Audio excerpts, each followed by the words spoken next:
Hey guys, welcome back to my channel, Steven King. Today we're going to be talking about chess and the benefits of chess. But I was just having a little game there, but let's put everything back in place. If I can do it fast enough, so that was it. Wait.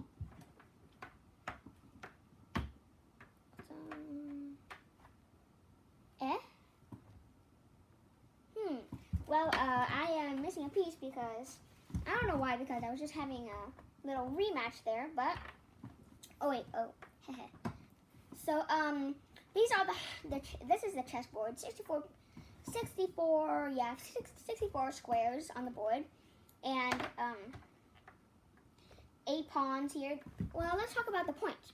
So, this is a pawn. It's the weakest piece on the board until the end of the game, because if you lost your queen here, which is the most valuable piece compared to the others, and if the pawn gets to the opposing team's other end, then the pawn replaces with the queen. So yeah, it can be useless, but at the near the end of the game, it can also be very helpful. So yeah, that is worth 1 point each.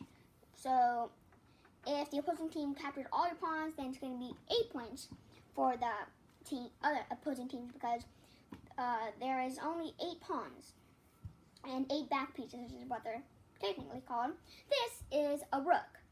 In Britain we call these castles, but in America we call them rooks. They are 5 points each. These are the white rooks. But this is a knight.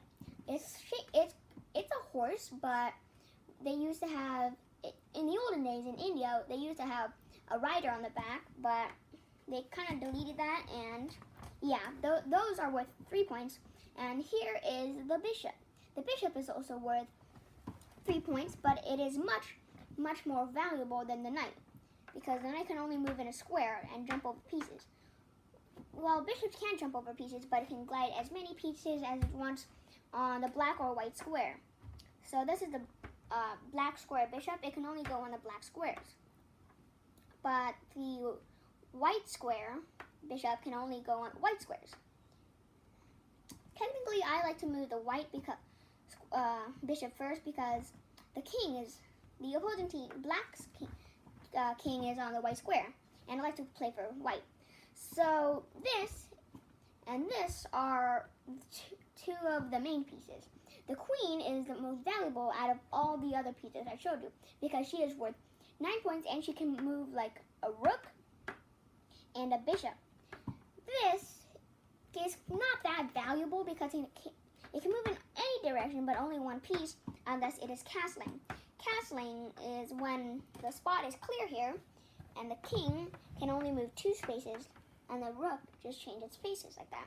It can also work on the queen side, so if we delete the queen real quick, then the king can move like that, and the rook like that.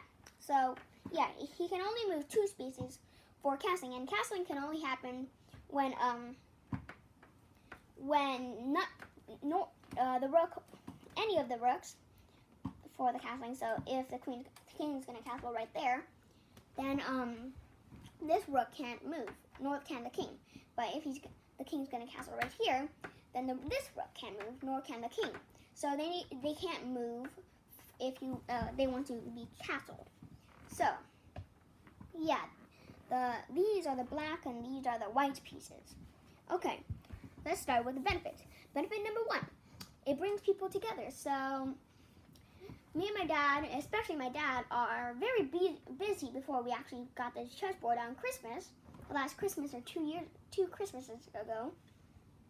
But yeah, before we got this, we were both very busy, especially my dad, because he has all this work to do with his clients and stuff.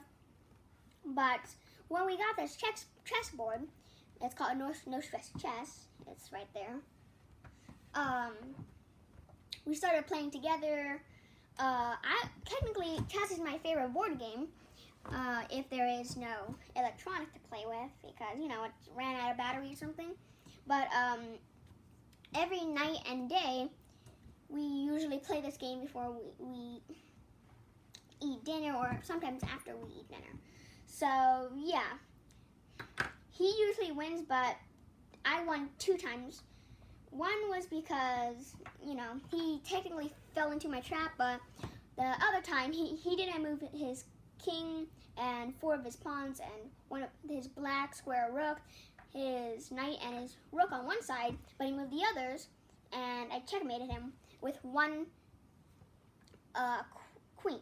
Number 2, it teaches you how to win and lose. So this happens with a lot of games, especially if you're playing with others. So if you got picked on one team on a soccer or a football game, then your team loses, then you and your team learn by their mistakes, and they will make sure not to make those mistakes again. So yeah. Number 3, helps children. So if you're children like me and you play chess with your mom or your dad, I like to play with my dad because my mom's still learning how to play chess. She didn't really get interested into chess until she saw me and my dad playing, but I'll play with her soon when she learns enough, and if she beats my dad, then she's considered a winner, actually. But let's see here. Yeah, so children, when they play chess, they use both sides of their brain, the left and the right. But when adults play with their sons or daughters, they only use their left side of the brain and leave the right to be lazy. Yeah. So it helps you, if you're a kid, that problem-solving skills, strategy learning, and stuff like that. So concentrating is the next one. So number 4, it can help you focus. Focusing is another one, and it's basically in number 3, help children too, because chess does help you concentrate, focus, basically the same things, and it helps you concentrate. So yeah. Number 5, it is an education tool, because if you're a beginner like me and you know how to move the pieces, but you don't usually win that regularly. So if the queen is here, these are gone, your knight's there, well, your rook here actually. Yeah, so if it's like that, your king is in checkmate, because you can't move your king into a safe spot, because your pawn's there, your rook's there, and if you move there, it's still technically in a check, but you can't move there, and nor can you capture the queen. Okay. Number 5, I am believing. Number 6, actually. So yeah, let's put them back there. Okay, number 6, develops creativity.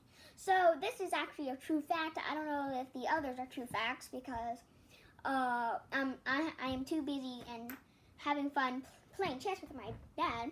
But I definitely know that it's creativity, because when I started playing chess, I started making Legos of my own. So I started making my own type of cars, planes, trucks, those kind of stuff.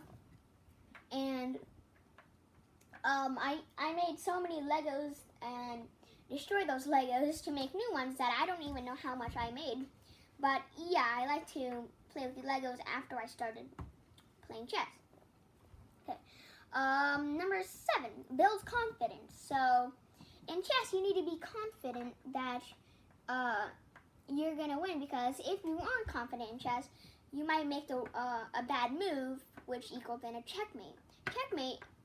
When people say checkmate, the ancient Indians, where chess was actually invented, when they say checkmate, meant that the king was useless. So, yeah, the king is technically useless because he can't move anywhere else. That is safe. Stalemate or draws can also occur when the king is not in checkmate, is not in check or checkmate, but he can't move anywhere else safe, which is a stalemate. Stalemate is just another word for draw or tie. Okay, number 8, develops problem-solving skills. So yes, I did say this in number 3, helps children, but yes, it also helps you for adults and other stuff like teenagers, kids, adults. It helps you problem-solving skills. So if you're in school, which I hope you aren't in these times because it's COVID-19 right now, the pandemic of COVID-19. But before COVID-19, if you found a fight between two groups fighting over a ball, then if you play chess earlier than that, then it actually helps you do problem-solving skills, so you can probably break the fight. Okay, number 9, exercises the brain. Now, when you play chess, your brain is working constantly to, not constantly for chess, for playing this game, but not every day. It works constantly to try and checkmate the opposing team's king. So here, the opposing team's king is in a checkmate. I just moved those out of the way just to give you an example, but yeah, the king can't move anywhere. The opposing team's king can't move anywhere. So yeah, your brain is working constantly trying not to do a bad move, which equals on in a checkmate for you. Number 10, helps you be calm. So when you play chess, you also need to be calm and not always confident, because when you're overconfident, sometimes things bad happen, because, you know, if you're overconfident, you do a check here, but then all of a sudden, pretend the rook's here, then if you're too confident, then all of a sudden, your queen gets captured by the opposing team's rook or other pieces. Yeah, that won't be too good, will it? Yeah. And that's all number 10. It's done, but I want to tell you something. If you don't play chess already, or you're just starting to, I really hope you guys do get a chance to get a chessboard if you don't have one already, because chess is an amazing game. This video is, quote, sponsored by chess. I'm just kidding. It's not actually sponsored by chess, but I just like chess so much that I just sponsored it myself. But yeah, I hope you guys have enjoyed. If you did, make sure to hit that thumbs up button.